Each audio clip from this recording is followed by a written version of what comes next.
Hello, my name is Nancy, and I'm here to present an analysis that I've done on data that was surveyed on several British Columbians on their opinions on how AI will be impacting their lives, their economical viability, their communities, their physical safety, and the changes in the community, learning, interaction with others, and their ability to trust where little interactions. From understanding of looking at the data, we've broken it down by segment, socioeconomical segment, by levels of education, by cultural upbringing, and their tendencies to have more ability to adapt, and those ones that did not have such ability to adapt. And that could be, again, from upbringing, or it could be from societal norms. What I've concluded from looking at the data, again, we dissected, sliced and diced the data in various elements, and asked more and more questions as to, do the individuals have the trust on leadership? And that was no. Most, if not all, of the individuals surveyed do not have the trust on leadership that they will be guiding them or guiding the AI implementation. And as such, they really fear that if something was to take place, something was to happen, there are no risk mitigations practices in place for those worst case scenario perspective.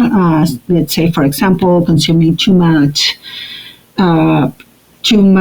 energy, to also the ability of individuals not to have a job anymore. Where are they going to be sourcing their income? The individuals or British Columbians seem to be quite lost and quite fearful.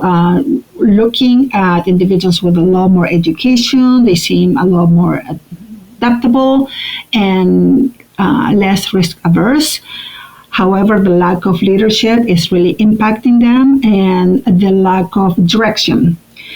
Something else that is critical from analyzing this data is the real need to really include every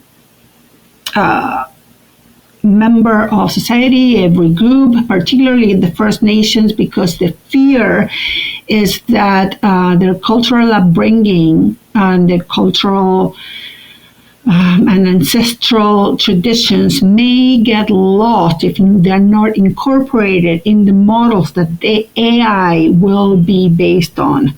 As such, this is very interesting data. We need to be very particular as to what will happen. Will there be uproar from society, from those ones that do not want to adapt?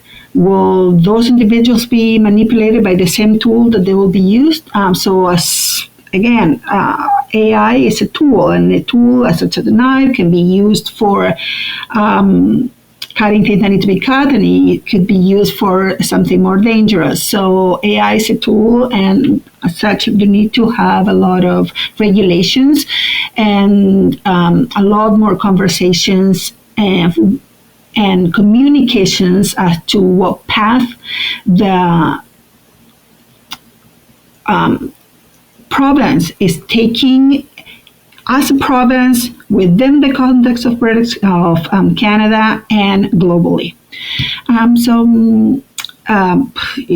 Please take a look at my data. Please take a look at the map. The map that I provided does break down every single logistical split when I'm talking about slicing and dicing. So, like the various avenues that each one of these bifurcations takes you. And all the risk mitigation that need to be put in place. One thing I really wanted to say is that I apologize. My camera is broken, so I've had a really hard time making it work, and it looks like I am being ghostly, but I'm not. I'm here, and all I have to do is do this, and maybe I'll come back again. But anyways, thank you very much. Bye-bye.